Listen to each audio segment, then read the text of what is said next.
आज हम लोग लोकतंत्र और विविधता के बारे में पढ़ेंगे। लोकतंत्र से तात्पर्य है जनता द्वारा जनता के लिए जनता का शासन। देखिए यहाँ जनता द्वारा जनता के लिए जनता का शासन। लोकतंत्र में जनता सर्वे सर्वा होता है। लोकतंत्र में जनता सर्वे सर्वा होता है। भारत एक लोकतांत्रिक देश है। भारत कैसा देश है? लोकतांत्रिक देश है। ठीक। तो विविधता का तात्पर्य क्या है? विविधता होता है किसी देश या समाज में अलग अलग धर्म, जाति और भाषा का होना विविधता कहलाती है। किसी देश या समाज में अलग अलग धर्म, जाति और भाषा का होना विविधता कहलाती है। भारत विविधतावादी समाज या राष्ट्र है। भारत कैसा राष्ट्र है? विविधतावादी समाज है। यहाँ पे देखिए कितने प्रकार का धर्म है, हिंदू, मुस्लिम, सिख, ईसाई सभी यहाँ पे हैं। ठीक। भाषा तो आपने पिछले वीडियो में आपने पढ़ा ही कि 22 प्रकार के भाषा यहाँ का अनुसूची में लिखा गया है। ठीक। तो ये देश कैसा है? विविधतावादी है।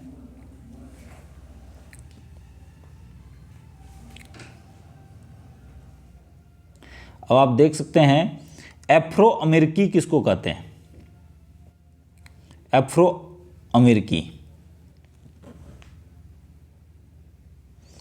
अफ्रो अमेरिकी को आप अफ्रीकन अमेरिकी भी बोल सकते हैं। अफ्रीकन अमेरिकी 17वीं सदी से 19वीं सदी के बीच की शुरुआत तक जो है अमेरिका में गुलाम बनाकर लाया गया था।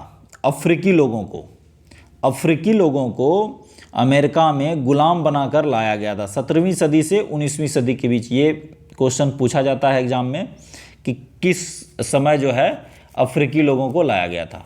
अफ्रीकी लोग अश्वेत, चूंकि वो ब्लैक होते हैं, देखने में काला होते हैं, इसीलिए उसको अश्वेत अमेरिकी या अश्वेत शब्द का इस्तेमाल अफ्रो अमेरिकन के लिए किया जाता है। तो इसको लाया गया था गुलाम बनाकर अमेरिका में। ठीक। अमेरिका में जो अमेरिका का निवासी है वो श्वेत होता है, गोरा होता है, गोरा चिट्टा। और जो अफ्रीकन गया तो वो क्या है, कैसा है? अश्वेत है। ठीक। तो उसको अश्वेत व्यक्ति को क्या कहा जाता है? अफ्रो अमेरिकी, या इसका दूसरा शब्द में आप देखें अफ्रीकी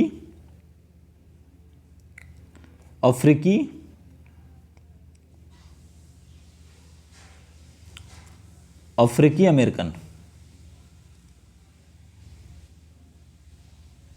अफ्रीकी अमेरिकन इसे कहा जाता है।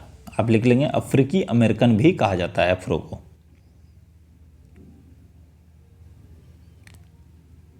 अमेरिका में नागरिक अधिकार आंदोलन, सिविल राइट मूवमेंट हुआ था 1954 में और इसका अंत हुआ था 1968 में। 1954 से 1968 के बीच क्या हुआ अमेरिका में? नागरिक अधिकार आंदोलन, सिविल राइट मूवमेंट। ये मूल रूप से जो अश्वेत व्यक्ति था वहाँ पे, अफ्रीकन जो था, उनके द्वारा श्वेत के विरोध में किया गया था। क्योंकि ऐसा माना जाता था कि अश्वेत लोग गरीब होते हैं, तो उनको जो है इन लोगों के द्वारा उनका शोषण किया जाता था। तो मार्टिन लूथर किंग जूनियर जो है इसका जो है अध्यक्षता किया था। इस आंदोलन का मुखिया था ये मार्टिन लूथर किंग जूनियर। ठीक। घटनाओं और सुधार आंदोलनों का एक सिलसिला जिसका उद्देश्य अफ्रो अमेरिकी लोगों के विरुद्ध होने वाले नस्ल आधारित भेदभाव को मिटाना था। इस पे जो इन लोगों से जो क्या कहते हैं शोषण इन लोगों का किया जा रहा था, तो इसके विरोध इन लोगों ने उसके विरोध में अमेरिका में नागरिक अधिकार आंदोलन चलाया। तो इसका अध्यक्ष कौन था? Martin Luther king junior. इस आंदोलन का जिस तरह भारत देश में आज़ादी की क्रांति जब हुई, भारत में आज़ादी का युद्ध जब लड़ा गया, मानो 1919 से लेके, यदि आप देखें भारत की आज़ादी में रोल 1919 से लेके 1947 तक, जब तक भारत आज़ाद नहीं हुआ, तो उसका लीडर कौन था? महात्मा गांधी था। ठीक उसी प्रकार 1954 से 1968 के बीच नागरिक अधिकार आंदोलन जो अमेरिका में किया गया श्वेतों द्वारा, इसका जो है मेन नेता कौन था? Martin Luther king junior. ठीक है। और गांधी जी जिस तरह से अंग्रेज के विरुद्ध अहिंसक आंदोलन कर रहे थे, ठीक उसी प्रकार मार्टिन लूथर किंग जूनियर जो है इस आंदोलन को अहिंसक रूप में चला रहे थे। इसने नस्ल के आधार पर भेदभाव करने वाले कानूनों और व्यवहार को समाप्त करने की मांग उठाई थी कि नस्ल के आधार पर जो भेदभाव हो रहा है उसको आप समाप्त कीजिए और जो कानून है उसको भी आप समाप्त कर दीजिए, जिसमें इन्होंने अंततः सफलता पाई। जिस तरह गांधी जी ने भारत देश को आज़ादी दिलवाई, उन्होंने सफलता पाया, आज़ादी का एक लक्ष्य को पाया उन्होंने, ठीक उसी प्रकार ये भी अपना लक्ष्य को पा लिया, भेदभाव को समाप्त करने का जो लक्ष्य था उसे पा लिया। इसी बीच दूसरा एक और आंदोलन स्टार्ट हुआ, अश्वेत शक्ति आंदोलन। ये इंपॉर्टेंट है, अश्वेत शक्ति आंदोलन। इस आंदोलन की शुरुआत 1966 ईस्वी में हुआ, 1966 में हुआ। इस नस्लवाद को लेकर इस आंदोलन का रवैया ज्यादा उग्र था। अमेरिका से नक्सलवाद मिटाने के लिए हिंसा का सहारा, देखिए हिंसा का सहारा लेने का में कोई हर्ज नहीं है, इसका नेता कहा करता था। देखिए जिस तरह भारतीय आंदोलन, दोनों को आप सापेक्ष रूप से देखें, भारत में जब आंदोलन हो रहा था तो गांधी जी अहिंसक थे, उसी जगह चंद्रशेखर आजाद, भगत सिंह, ये लोग हिंसक आंदोलन कर रहे थे। इन लोगों का कहना था यदि आप हिंसा नहीं करेंगे तो अंग्रेज जो है आज़ादी आपको नहीं देगा। ठीक उसी प्रकार वहाँ भी एक तरह से जब मार्टिन लूथर किंग जूनियर का आंदोलन खत्म हो गया तो उसके बाद अश्वेत शक्ति आंदोलन में कुछ युवा साथ हुआ होगा और उनके द्वारा क्या किया गया, हिंसा रूपी आंदोलन के तरफ मूव किया इन लोगों ने। और ये आंदोलन का भी जो है अंत कब हो गया? 1975 में। तो ये इंपॉर्टेंट डेट सब है, ईस्वी सब है, 1966 से 1975 तक ये चला। ठीक है, अश्वेत शक्ति आंदोलन।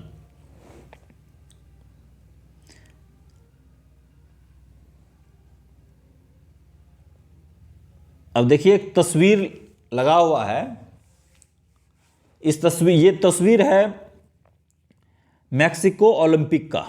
1968 ईस्वी में मैक्सिको में ओलंपिक हुआ था। 1968 ईस्वी में मैक्सिको में ओलंपिक हुआ था। उसमें 200 मीटर का दौड़ में, 200 मीटर के दौड़ का पदक समारोह है। ये पदक समारोह का ये चित्र है। इसमें स्वर्ण पदक विजेता कौन था? Tommy Smith. Tommy Smith 200 meter की दौड़ में स्वर्ण पदक जीता था। और कांस्य पदक विजेता था जॉन कार्लोस। जॉन कार्लोस कांस्य पदक जीता था। देखिए ये कांस्य पदक विजेता 3 नंबर पे है और 1 नंबर पे स्वर्ण पदक विजेता है। तो ये है कार्लोस और 1 नंबर पे जो है स्मिथ, आप देख पा रहे होंगे। अब इसमें थोड़ा सा ध्यान दे दीजिए क्या क्या है। देखिए दोनों कार्लोस और स्मिथ जो है सिर्फ मौजा पहना है, जूता ये नहीं पहना है। एक हाथ दोनों अपना उठाए हुए है और वो क्या है? बंद है हाथ, मुट्ठी बंद है। उसके बाद ये देखिए इसके गले में एक मफलर भी है, स्मिथ के गले में। इसके बारे में आगे हम लोग डिस्कस करेंगे। तो आपने देखा कि कार्लोस जो है एक तो मौजा पहने हुए है, जूता ये लोग खोल दिया अपना, हाथ ऊपर किए हुए है मुट्ठी बंद करके। दूसरा क्या है? अच्छा, कार्लोस के बारे में बोला जाता है ये जो है काला रंग का माला भी पहना था, काला रंग का माला। ठीक है, तो आगे इसके बारे में डिटेल अध्ययन करते हैं।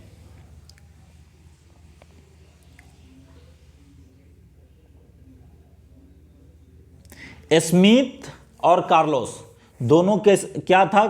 ये अफ्रो अमेरिकी था, मतलब कि 17वीं शताब्दी से लेके 19वीं शताब्दी के बीच जो अफ्रीकन को लाया गया था अमेरिका में गुलाम बनाकर, उन्हीं का ये वंशज रहा होगा, उन्हीं का संतान है ये। इसीलिए ये कौन था? अफ्रीकी अमेरिकी, अफ्रो अमेरिकी बोलते हैं इसको, अफ्रो अमेरिकी था। अब ये जो तस्वीर जब ली गई थी उस समय में अमेरिका का राष्ट्रगान बज रहा था। जब ये तस्वीर लिया गया था तो अमेरिका का राष्ट्रगान बज रहा था और इनका सिर जो है झुका हुआ है।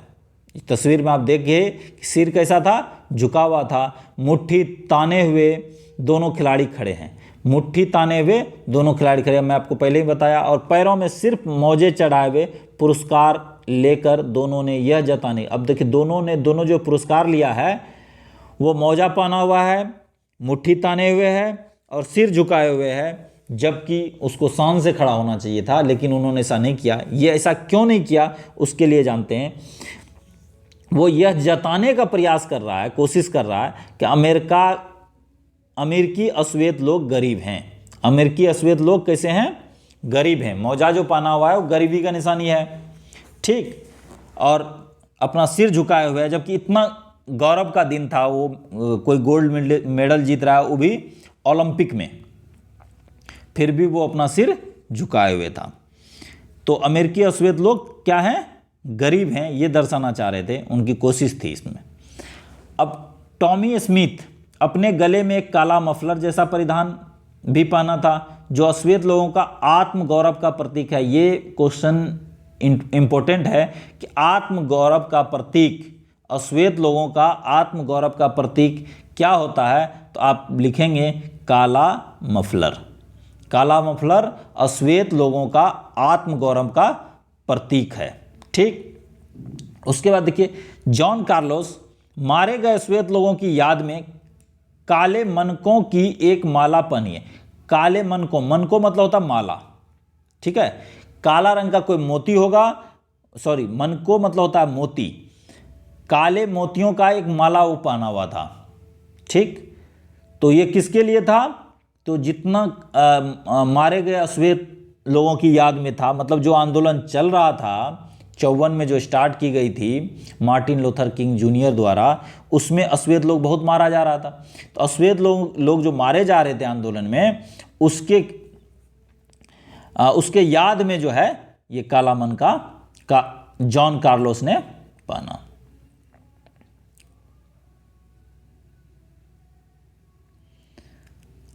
अब ये भी इंपॉर्टेंट है, काले दस्ताने, काला दस्ताना और बंधी हुई मुट्ठी अश्वेत शक्ति का प्रतीक है। अभी भी आप आज भी गूगल यदि करेंगे तो आप मुट्ठी बंद जो रहता है चिन्ह, वो प्रतीक है अश्वेत शक्ति का।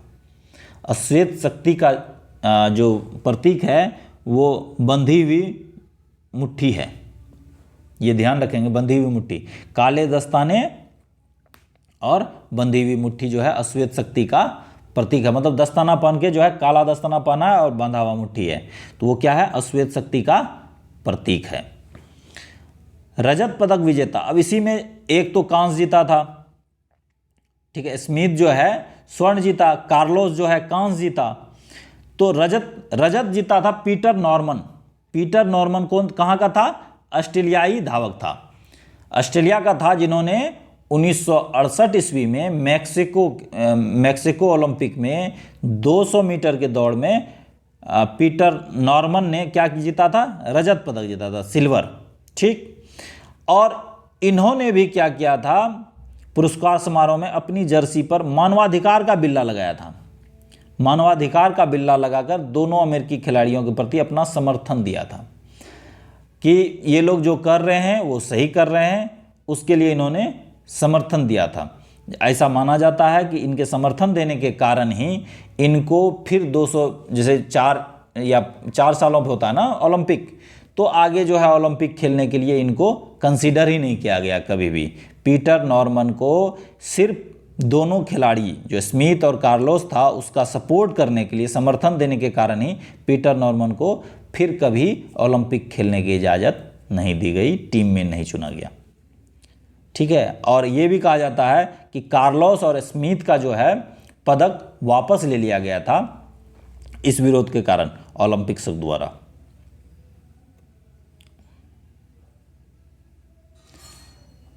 अब उपरोक्त घटना का क्या रिजल्ट रहा उसके बारे में देखते हैं। उपरोक्त घटना के द्वारा अमेरिका में हो रहे नागरिक अधिकार आंदोलन के प्रति दुनिया का ध्यान खींचने में टॉमी स्मिथ और जॉन कार्लोस जो है, टॉमी स्मिथ और जॉन कार्लोस कामयाब हुआ।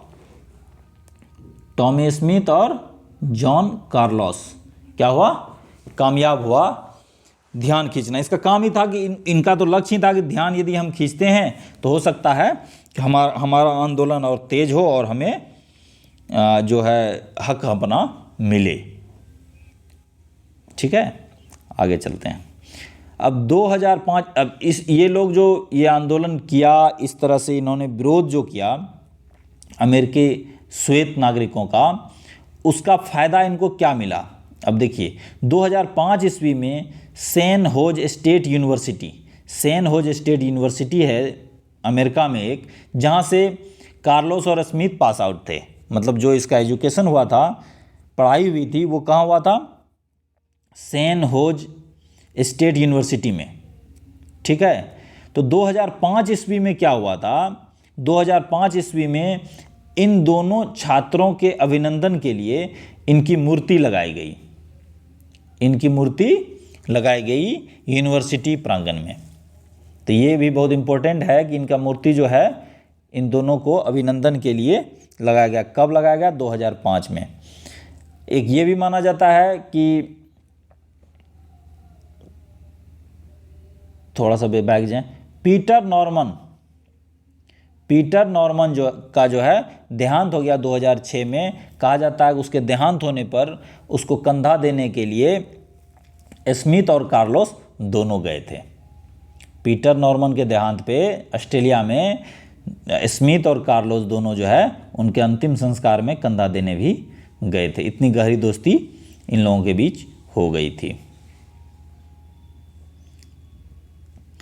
अब कुछ दृष्टिकोण चेंज करते हैं। हम लोगों ने अभी अध्ययन किया अमेरिका और अमेरिका के अश्वेत लोग और श्वेत लोगों के बीच के संघर्ष के बारे में, कि वहाँ कितना कष्ट में था अश्वेत लोग।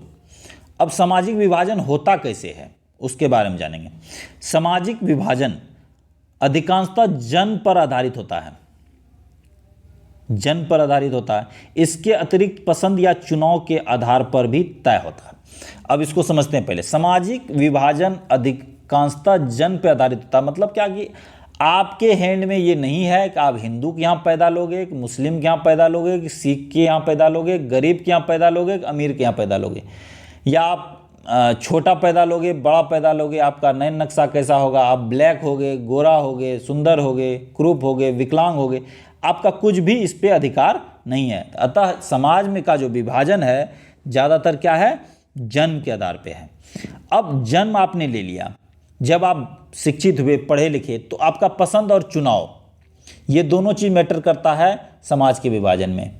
अब आपका यदि फादर हिंदू है, आपने हिंदुत्व अपनाया, लेकिन बाद में आपको लगा कि आप अपना धर्म चेंज करना चाहते हो, आप अपनी सोच या अपने पसंद के साथ आप धर्म चेंज कर लोगे। उदाहरण के तौर पे बहुत बड़े जो हैं गीतकार हैं, AR रहमान साहब, वो पहले हिंदू हुआ करते थे, उन्होंने अपना धर्म चेंज कर लिया। उनको लगा कि मुस्लिम होना ज़्यादा सही है, तो AR रहमान साहब ने धर्म को चेंज कर लिया। तो इसी तरह से बहुत लोग अपना धर्म चेंज कर लेता है। तो धर्म का चेंज करना ये आपका पसंद या क्या है, चुनाव है कि आप किसके साथ जाना चाहते हो। बहुत लोग श्वेत होते हुए भी अश्वेत का भी साथ देता है। उदाहरण के तौर पे आपने मार्टिन कार्लोस का जो है, अभी जो रजत पदक विजेता कौन था, पीटर नॉर्मन एक श्वेत था। पीटर नॉर्मन एक श्वेत नागरिक था और उन्होंने किसका साथ दिया, पीटर नॉर्मन ने कार्लोस का साथ दिया। ठीक है, तो ये एक अच्छा एग्जाम्पल है इसका कि पीटर नॉर्मन श्वेत होते हुए भी अश्वेत का साथ दिया। तो ये आपके थिंकिंग पे, ये आपके पसंद पे, ये आपके चुनाव पे निर्भर करता है। ठीक है, इससे भी समाज विभाजित होता है। अमेरिकन जो श्वेत था वो उसको अगेंस्ट मानता था, ऑस्ट्रेलियन श्वेत उसके पक्ष में है। तो ये तय जो है आपका सोच और पसंद करता है। अब लोकतंत्र में लोग अपने आप को और लोगों के साथ कई आधारों पर संबंधित करते हैं। अब देखिए, ये संबंधित जो कर रहा है यही चीज़ विभाजित भी करता है। जहां आप देख रहे हैं यहाँ पे संबंधित करा क्या है, शारीरिक लक्षण, लिंग, वर्ग, जाति, धर्म इत्यादि। अब धर्म के आधार पर आप एक दूसरे से जुड़ते भी हैं और धर्म के आधार पर आप एक दूसरे से अलग भी होते हैं, ऐसा कहा जाता है। मानो एक ही परिवार में, एक परिवार में 5 भाई है, 5 भाई में 2 शिक्षित हो गया, कलेक्टर बन गया, बहुत पैसा कमाया, अमीर हो गया वो, तो उनकी सोच और जो भाई गरीब रह गया, जो खेत खलिहान में काम करता है, उनकी सोच में फ़र्क आ जाता है और ये फ़र्क क्या होता है, अलगाव का कारण बन जाता है अपने परिवार और समाज के बीच।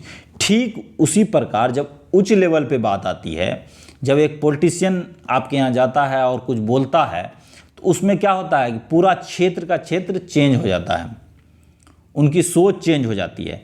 तो जो ये कहा गया है इसमें कि लोकतंत्र में लोग अपने और लोगों के साथ कई आधारों पर संबंधित हैं। कैसे हैं? धर्म के आधार पर, जैसे हम हिंदू हैं, आप भी हिंदू। लेकिन जब वोटिंग आती है, जब कुछ इलेक्शन आता है या इस ढंग का सोच आपका चेंज हो जाता है, आप वहाँ धर्म भूल जाते हो, आप वहाँ देश को भी तवज्जो देते हो। कभी कभी वो बहुत फायदेमंद होता है। सपोज किया जाए कि आप धर्म जाति से ऊपर आके देश को महत्व दे दिए, तो वहाँ पे यही धर्म जाति आपको फ़ायदा कर जाता है, आप जो है मोबिलाइज होकर देश को बचा ले जाते हैं। तो ये दोनों तरफ से काम करता है। ये कभी जब आप संकीर्ण सोचने लगते हैं, छोटा सोचने लगते हैं, तो आपका क्या होता है, यही धर्म आपके लिए नुकसानदेह हो जाता है, देश के लिए नुकसानदेह होता है, राष्ट्र के लिए नुकसानदेह हो जाता है। लेकिन जब आप उसी को ब्रॉड सोचते हैं, आप राष्ट्र हित को पहले रख देते हैं, तो यही धर्म आपको सपोर्ट कर देता है। ठीक। अब बेल्जियम का एक एग्जाम्पल यहाँ पे लिया जाए। बेल्जियम में क्या था कि बेल्जियम में 74% डच भाषी थे, 59% डच भाषी थे और 40% फ्रेंच, 40% फ्रेंच भाषी थे। और उन्होंने अपना समझौता कर लिया कि हम लोग बराबर बराबर सीट बंटवारा करेंगे मंत्रालय में, और सहकारिता आयोग, सहकारी सरकार भी बनाया उन्होंने, सहकारी सरकार भी बनाया। तो इससे क्या फ़ायदा हुआ उनको? उनका देश टूटने से बच गया, उनका देश में गृह युद्ध होने से बच गया। तो ये दोनों तरफ मूव करता है। आपके सोच पे ये डिपेंड करता है कि आप राष्ट्र को पहले रखते हैं कि अपने धर्म जाति को पहले रखते हैं। जब धर्म जाति को पहले रखते हैं तो लोकतंत्र के लिए ये घातक है। यदि राष्ट्र को पहले रखते हैं तो यही धर्म और जाति आपको आपके राष्ट्र के लिए फायदेमंद है।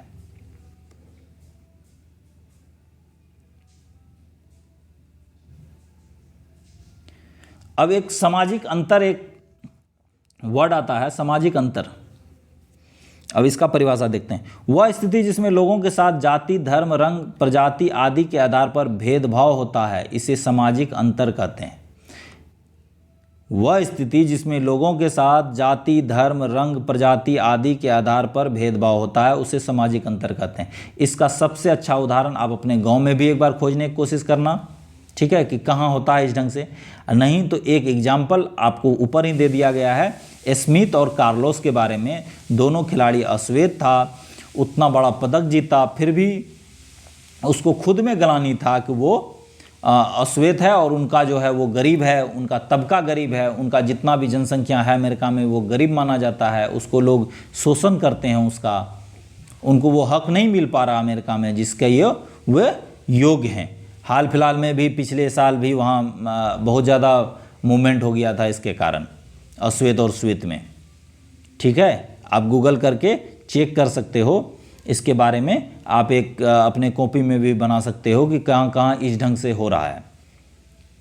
ठीक, जहाँ जाति, धर्म, रंग, प्रजाति के आधार पर भेदभाव हो रहा है, तो उसी को क्या बोलते हैं? सामाजिक अंतर बोलते हैं। अब एक और है समरूप समाज। ठीक, सामाजिक अंतर का विपरीत है समरूप समाज। एक ऐसा समाज जिसमें सामुदायिक, सांस्कृतिक और या जातीय विभिन्नताएं ज़्यादा गहरी नहीं होती है। ज़्यादा गहरी हो जाएगा सामाजिक अंतर हो जाएगा, ज़्यादा गहरी नहीं होगा समरूप समाज होगा। उदाहरण के तौर पे जर्मनी और स्वीडन है। जर्मनी और स्वीडन में एक ही कास्ट के लोग ज़्यादा हैं। ठीक, तो इसीलिए यहाँ क्या है? समरूप समाज है। भारत में समरूप समाज नहीं है। भारत में बहुत सारे जाति के लोग, बहुत सारे भाषा के लोग रहते हैं। तो समरूप समाज क्या है? जहां सामुदायिक संस्कृति या जातीय विभिन्नता ज़्यादा गहरी नहीं है, मतलब ज़्यादा अलग नहीं है। अब तीसरा है आयरलैंड के बारे में। देखिए उत्तरी आयरलैंड, इसको थोड़ा सा ऊपर कर लो, पूरा पूरा आ जाएगा ये। उत्तरी आयरलैंड जो ग्रेट ब्रिटेन का हिस्सा है, उत्तरी आयरलैंड अभी भी ग्रेट ब्रिटेन का हिस्सा है। ये भी देश बहुत ज़्यादा उथल पुथल में रहता है। उत्तरी आयरलैंड जो ग्रेट ब्रिटेन का हिस्सा है, यहाँ ईसाई आबादी के लोग रहते हैं। 90% 99% मान लो ईसाई ही रहता है। अब ईसाई में भी दो क्वालिटी हो जाता है। 53% आबादी प्रोटेस्टेंट है। प्रोटेस्टेंट, अब ईसाई में भी दो पार्ट है, एक कैथोलिक, दूसरा प्रोटेस्टेंट। तो 53% प्रोटेस्टेंट है और 44% जो है कैथोलिक है। कहाँ पे? उत्तरी आयरलैंड में। अब उत्तरी आयरलैंड में जो है ये इस तरह का प्रोटेस्टेंट और कैथोलिक है। अब जो इसमें कहा जाता है कि रोमन कैथोलिक का प्रतिनिधित्व, अब कैथोलिक जो होता है, कैथोलिक के लिए जो पार्टी है उसको बोलते हैं नेशनलिस्ट पार्टियां। इसका नाम है नेशनलिस्ट। अब ये जो है उत्तरी आयरलैंड को आयरलैंड गणराज्य में मिलाना चाहता है। उत्तरी आयरलैंड को आयरलैंड गणराज्य में मिलाना चाहता है, क्योंकि आयरलैंड जो है कैथोलिक बहुल है। आयरलैंड जो मेन देश है उसमें कैथोलिक की जनसंख्या ज़्यादा है। तो कैथोलिक जो 44% आबादी उत्तरी आयरलैंड में है, वो चाहता है कि हमारा ये देश जो है उत्तरी आयरलैंड, ये आयरलैंड के साथ मिल ले, ठीक, ताकि हम लोगों का जनसंख्या ज़्यादा हो जाए। उसी जगह प्रोटेस्टेंट जो कास्ट है ईसाई का, इसका जो है पार्टी का नाम है यूनियनिस्ट पार्टी है। और ये चाहता है कि अभी जिस तरह चल रहा है देश, उसी तरह चलते रहे। हम ग्रेट ब्रिटेन के पार्ट हैं और ग्रेट ब्रिटेन में ही रहें, क्योंकि ग्रेट ब्रिटेन में जो जनसंख्या है उसमें कुल जनसंख्या में ज़्यादा हिस्सेदारी क्या है, किसका है? प्रोटेस्टेंट का है। इसीलिए वो चाह रहा है कि हम ग्रेट ब्रिटेन में रहें। तो ये एग्जाम्पल अभी तक जो पढ़े आप समाज का विभाजन से संदर्भ में, तो आप यहाँ पे देख रहे हैं कि ईसाई में भी दो पार्ट है और दोनों आपस में लड़ रहा है और बहुत ही ज़्यादा भयावह रहा है। यहाँ पे उत्तरी आयरलैंड में बहुत लोगों की जान चली जा चुकी है और ये बहुत लंबा दिनों तक ये आंदोलन रहा है। अब इसके बारे में देखते हैं। और 1998 में जो है ग्रेट ब्रिटेन का जो सरकार है और अन्य संस्थाओं के बीच शांति समझौता हो गया। 1998 में दोनों पक्ष कैथोलिक 1998 में दोनों पक्ष कैथोलिक और प्रोटेस्टेंट के बीच समझौता हो गया। प्रोटेस्टेंट और कैथोलिक के बीच समझौता हो गया, या ये कहें नेशनलिस्ट पार्टी और यूनियनिस्ट पार्टी के बीच समझौता हो गया। दोनों पार्टियों के बीच समझौता हो गया कि अब हम लोग शांति से रहेंगे। और किसके साथ रहेंगे? तो ब्रिटेन के साथ ही रहेंगे, आयरलैंड के साथ नहीं जाएंगे। अतः उत्तरी आयरलैंड जो है अब ब्रिटेन का हिस्सा है। पहले भी था ब्रिटेन का हिस्सा, अब भी है, लेकिन अब शांति से रह रहा, शांति समझौता हो गया दोनों के बीच।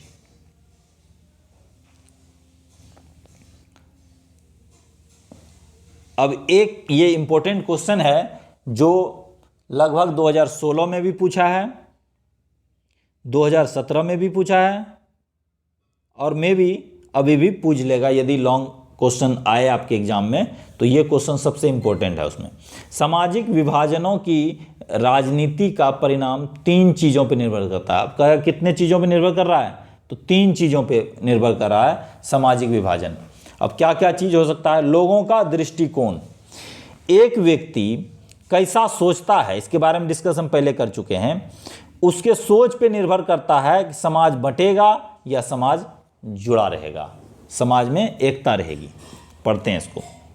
जो लोग खुद को सबसे विशिष्ट मानता है उसे दूसरों से तालमेल बैठाना बहुत मुश्किल हो जाता है। अब देखिए, कोई भी आदमी है वो खुद में ही रहता है कि हम ही तो बॉस हैं, तो वो भैया उससे किसी का तालमेल नहीं बैठेगा।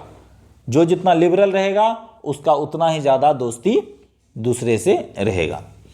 अगर लोग अपनी बहुस्तरीय पहचान के प्रति सचेत है और उन्हें राष्ट्रीय पहचान का हिस्सा या सहयोगी मानता है। अब देखिए, राष्ट्रीय पहचान ये देश से रिलेटेड है, देश से रिलेटेड है कि आप देश का हिस्सा मानते हो अपने को, तो आपको ये जो छोटा मोटा है जाति, धर्म, समाज का जो रूढ़ी है, इससे आप अपने को ऊपर कर लोगे। यदि आप देश को प्राथमिकता देते हैं तो आप अपने को राष्ट्रीय पहचान की तरफ यदि ले जाते हैं तो ये छोटा छोटा चीज़ अपने आप खत्म हो जाएगा। आप यदि देश बचा ले जाएंगे तो आपका समाज अपने आप अच्छा हो जाएगा। ठीक, तो राष्ट्रीय पहचान का हिस्सा या सहयोगी मानता है तो कोई समस्या नहीं रहती। उदाहरण में क्या है, बेल्जियम। बेल्जियम के लोगों ने क्या किया, देश बचाने के लिए अपने को श्रेष्ठ मानना बंद कर दिया। वहाँ जो बहुसंख्यक था उन्होंने क्या किया, अल्पसंख्यक को जो है अल्पसंख्यक को बराबर पार्टिसिपेशन दिया, किसमें, सरकार बनाने में, मंत्रालय में, किसी प्रकार के संशोधन में उसको बराबर संख्या में मंत्रालय दी गई। इससे क्या हुआ, बेल्जियम में शीत युद्ध, गृह युद्ध जो है नहीं हुआ, उसकी आशंका जो है वो टल गई और देश टूटने से बच गया। तो हम लोग ये जो हम लोगों का जो पब्लिक जो हमारा है, नेता जो है, उसका दृष्टिकोण क्या होना चाहिए, वो होना चाहिए राष्ट्रीय पहचान वाला होना चाहिए। हमको देश सर्वोपरि मानना होगा, तो उससे क्या होगा, समाज में विभाजन कभी नहीं आएगा। इसी के तहत दूसरा है राजनीति दल द्वारा किसी समुदाय की मांगों को उठाए जाने का ढंग। अब राजनीति दल, देखिए राजनीति दल कोई भी है, वो अभी अभी आप देखना कि एक छोटा सा अभी एनआरसी का मुद्दा भारत में बहुत रहा। दूसरा किसान आंदोलन हो रहा। आप यदि कोई भी आंदोलन हो रहा हो, कोई भी राजनीतिक पार्टी उसे सपोर्ट कर रहा हो, यदि वो जिद पे अड़ जाएगा तो देश टूट जाएगी। सपोज किया जाए, आपको पिछले वीडियो में हमने बताया कि 1965 में अंग्रेजी को समाप्त कर देना था देश से, कि अंग्रेजी भाषा अब यहाँ का कार्यकारी भाषा नहीं होगा, किसी भी सरकारी कामकाज में हिंदी भाषा का प्रयोग होगा। 1965 तक था ये मान्यता, 1965 में ख़त्म कर देंगे अंग्रेजी को। बट हुआ क्या कि तमिलनाडु या जो भी ऐसा राज्य था भारत का जहाँ की हिंदी नहीं बोला जाता था, तो उन लोगों ने विरोध किया और तमिलनाडु में तो हिंसक विरोध हो गया। तो इससे यदि भारत सरकार उस समय अडिग रह जाती कि नहीं हम हिंदी को लागू करके रहेंगे, तो क्या होता, पूरे भारत देश में क्रांति हो जाती, विरोध हो जाता सरकार का, और हो सकता था दक्षिण भारत ये सब जो है भारत का अंग ही न रहता, देश 2 या 3 भागों में विभाजित हो जाता, क्योंकि पूरा साउथ इंडिया जो है हिंदी भाषी नहीं है, वो किसी अन्य भाषा को, तमिल, तेलुगु, मलयालम आदि भाषा का यूज करता है। तो ठीक उसी प्रकार अब वहाँ का राजनेता अपने दल को उठाया, उन्होंने, अब हमारा जो राजनेता था केंद्र सरकार का, वो इस चीज़ को माना कि ये राजनीतिक दल का डिमांड था। यदि उस समय ये चाहता हमारा देश का नेता कि इसको देश को तोड़ देना है तो टूट जाता। तो अब राजनीतिक दल द्वारा किसी भी समुदाय की मांगों को कैसे उठाया जाता है, उस पर देश का जो है सामाजिक विभाजन जो है वो निर्भर करता है। अब इसका एक एग्जाम्पल है यूगोस्लाविया। यूगोस्लाविया में जब आंदोलन या गृह युद्ध या जो कहें जब चल रहा था, तो उनके जो छोटे छोटे नेता थे, वहाँ पे ईसाई, मुस्लिम ये सब बहुसंख्यक में हैं वहाँ, तो ईसाई, मुस्लिम आदि में जो है बहुत ज़्यादा टकरार हो रहा था। उससे क्या हुआ कि सभी जाति के जो भी नेता थे वो जो अपना बात रखा केंद्र में, कि अपना बात जो रखा जहाँ समझौता होना था, ऐसी बातें उन्होंने रखी, ऐसी मांगें रखी कि उसको पूरा ही नहीं किया जा सकता था। तो अंतिम में क्या हुआ, वो देश जो है भीतर पूरा करना संभव नहीं था, इसीलिए देश जो है पूरा यूगोस्लाविया जो है पूर्ण रूपेण टूट गया, बिखर गया। ठीक है, तो अब आप इसमें आप ये पता करेंगे कि यूगोस्लाविया का कितना पार्ट हुआ। यूगोस्लाविया जो टूटा है राजनीतिक दल के गलती के कारण, उसमें कितना पार्ट हुआ, यूगोस्लाविया से कितना देश अलग अलग बन गया, ये आपको बताना और कमेंट भी करना है। ठीक है, कमेंट कर बताना है इसका। तीसरा है सरकार का रुख। यदि सरकार सभी समुदाय के साथ सत्ता की साझेदारी करने का प्रयास करेगी तो सामाजिक विभाजन से बचा जा सकता है, लेकिन यदि ऐसा नहीं करती है तो सामाजिक विभाजन होने का खतरा बना रहता है। यदि सरकार सभी समुदाय के साथ सत्ता की साझेदारी करने का प्रयास करेगी। अब देखो ये साझेदारी शब्द कहाँ से आ गया? ये सत्ता की साझेदारी चैप्टर हम लोग पढ़े, इसमें हम लोगों ने बेल्जियम के बारे में भी पढ़ा, श्रीलंका के बारे में पढ़ा। तो वहाँ से ये आया है कि यदि सरकार सभी समुदाय के साथ, चाहे वो छोटा समुदाय हो चाहे वो बड़ा समुदाय हो, भारत में भी बहुत सारे आंदोलन हुए। आप ये देखिए, सिखों का आंदोलन हुआ, नॉर्थ ईस्ट फुल्ली आंदोलन करता रहता है, तमिलनाडु, केरला, इसमें भी भाषाई आधार पे आंदोलन होते रहे। लेकिन ये देश इसलिए नहीं टूटा कि इसमें क्या हुआ कि सभी समुदाय को कुछ न कुछ हिस्सेदारी दे दी गई। अल्पसंख्यक का शोषण होता रहा, उसके बाद अनुसूचित जाति जनजाति का शोषण हुआ जहाँ जहाँ, तो उसको उसके अकॉर्डिंगली सीट दे दिया गया। एमपी में, एमएलए में उसको आरक्षण दे दी गई ताकि समुदाय जो है वो टूटे नहीं। अब बिहार में भी 5 से 6 सीट एमपी के लिए आरक्षित है। अब देखिए क्या कहते हैं, इस समाज लोजपा से जो रामविलास पासवान जी, स्वर्गीय रामविलास पासवान जी जो चुनाव लड़ते थे, वो क्या करते थे, वो आरक्षित सीट था, वहाँ से कोई भी जनरल कैंडिडेट नहीं खड़ा हो सकता था। तो बहुत सारा है, मीरा कुमार आरक्षित सीट पे चुनाव लड़ती थी। तो ये जो चुनाव लड़ने का है ये इसलिए दिया कि ये सत्ता की साझेदारी के अंतर्गत आता है। आप सभी तबके का ख्याल रखते हैं ताकि उसका सभी का रिप्रेजेंटेटिव संसद में पहुंच सके। तो उसके लिए सत्ता की साझेदारी करने का प्रयास करेगी तो सामाजिक विभाजन से बचा जा सकता है। तो इसके कारण ही भारत इतना बड़ा लोकतंत्र होते हुए भी टूटने से बच गया। लेकिन इसी जगह यदि छोटा सा आप उदाहरण देखें, छोटा छोटा राज्य की बात बताते हैं। मध्य प्रदेश टूट गया, ठीक है। आंध्र प्रदेश से अभी तेलंगाना अलग हो गया। देखिए, आंध्र प्रदेश से तेलंगाना अलग हो गया। अब ये छोटे छोटे जगह पे तो सामंजस्य नहीं बैठ पा रहा है, तो वहाँ अलग हो जा रहा है। लेकिन भारत देश के पास जो केंद्र में जो लीडर है वो ये तय कर चुका है कि हम अपने देश को नहीं टूटने देंगे किसी भी रूप में। तो उसी का एक उदाहरण है कि अभी जम्मू कश्मीर से 35A 370 को हटाया गया। इसलिए हटाया गया कि देश को और ज़्यादा मजबूत किया जाए उसके तहत। तो सत्ता की साझेदारी में सभी समुदाय को हिस्सेदारी मिलनी चाहिए। इससे क्या होगा, सामाजिक विभाजन से बचा जा सकता है। लेकिन ऐसा नहीं करती है तो सामाजिक विभाजन होने का खतरा बना रहता है। ये यूगोस्लाविया आपके सामने एक अच्छा सा एग्जाम्पल है, आप उसको कोट कर सकते हैं। अब आपके लिए एक होमवर्क है। होमवर्क आप देख सकते हैं, ग्रीकारी होमवर्क, ठीक है। अब इसको थोड़ा सा और बड़ा कर लो। देखो, पहला क्वेश्चन है, मैक्सिको ओलंपिक कब हुआ था? मैक्सिको ओलंपिक 1968 में हुआ था, आपने देख लिया, ऊपर है। दूसरा, अमेरिका में नागरिक संरक्षण अधिकार आंदोलन किसने शुरू किया? तो लूथर साहब ने किया था। अफ्रीकियों ने उन बच्चों को क्या कहते हैं जो गुलामों के रूप में अमेरिका से आए? Afro American. कौन सा लोग उत्तरी आयरलैंड में रहते हैं? कौन से लोग उत्तरी आयरलैंड में रहते हैं? 2 तरह के लोग थे, कैथोलिक और पेट्रोस्टाइक, ऐसे कुछ नाम था ना, 53% और 44%, आप वो लिख देना। अश्वेत शक्ति आंदोलन क्या था? तो अश्वेत शक्ति आंदोलन आपको हम बताएगा। अश्वेत शक्ति आंदोलन क्या था कि वो आंदोलन जो नागरिक सुरक्षा आंदोलन जो था उसी का बृहद रूप था। उसमें क्या था, उसमें अहिंसावादी था, इसमें हिंसावादी था। इसमें हिंसा करने की इन लोगों ने ठान रखी थी कि हम हिंसा से भी जो है अपने अधिकार को पा सकते हैं। अश्वेत शक्ति आंदोलन। किन प्रकार सामाजिक अंतरों से लोकतंत्र सुदृढ़ होता है? अब सामाजिक अंतर से सुदृढ़ीकरण को आप इसमें लिखेंगे, दीर्घ उत्तरीय प्रश्न में लिखेंगे। अब ये जितना क्वेश्चन है आपके सामने, ठीक है, ये फिर से आप देख लीजिए। ऐसे मैं छोटा करता हूँ इसको तो उससे आ जाएगा, ये छोटा करता हूँ।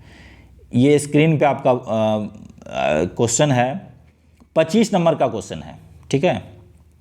25 नंबर का क्वेश्चन है, जिसमें से 10 नंबर का तो हमने डिस्कस कर दिया, और लॉन्ग क्वेश्चन का भी पूरा डिस्कस किया गया है इसमें। आशा ये है आपसे कि आप इसको बनाइए। और हमारा एक ऐप है दीवान जी क्लास, दीवान जी क्लासेस।